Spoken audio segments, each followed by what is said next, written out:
হাদিসের অনুসরণ করে যারা নামাজ রোজা ইত্যাদি ঈমান আকীদা যেভাবে পোষণ করছে ওটা সবটাই ঠিক আছে। আর বলবো আশেপাশে বিভিন্ন মুসলিম গ্রুপ দেখেন, আপনারাও একমত হবেন যে আহলে হাদিস আর সালাফিরা কোরআন সুন্নাহর সবচেয়ে কাছাকাছি। এটা আমি স্বীকার করবো। আর আহলে হাদিস ভাইরা ওনাদের সবচেয়ে ভালো দিক হচ্ছে যাচাই বাছাই করে বলেন কথা বলেন। আমি অবশ্যই আহলে হাদিস, আমাদের আব্দুল্লাহ সিদ্দিকী রাহিমাহুল্লাহ বলতেন আহলে হাদিস থেকে হাদিস মানেন নাকি? এখন তার সাথে পা মিলাতে গেলে কোনো আহলে হাদিস।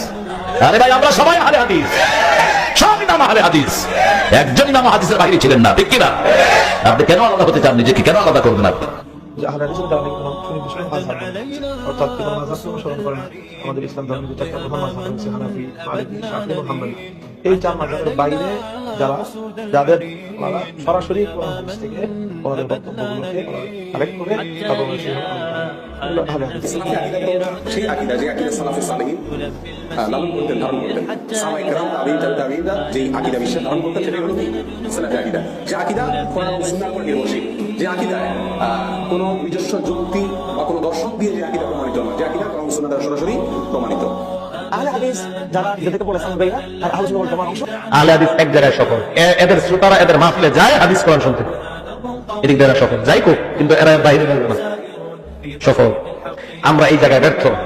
পৃথিবীতে মানুষের মতামতকে উপেক্ষা করে কোরআন এবং সহিহ হাদিস মেনে চলে যারা, তাই হচ্ছে আহলে হাদিস। সে যেখানেই থাকুক না কেন, থাক না কেন শহরে, থাক না কেন জঙ্গলে, থাক না কেন বনে মাঠে, পৃথিবীর যেখানে যারা কোরআন এবং সহিহ হাদিস মেনে চলে তারাই হচ্ছে আহলে হাদিস।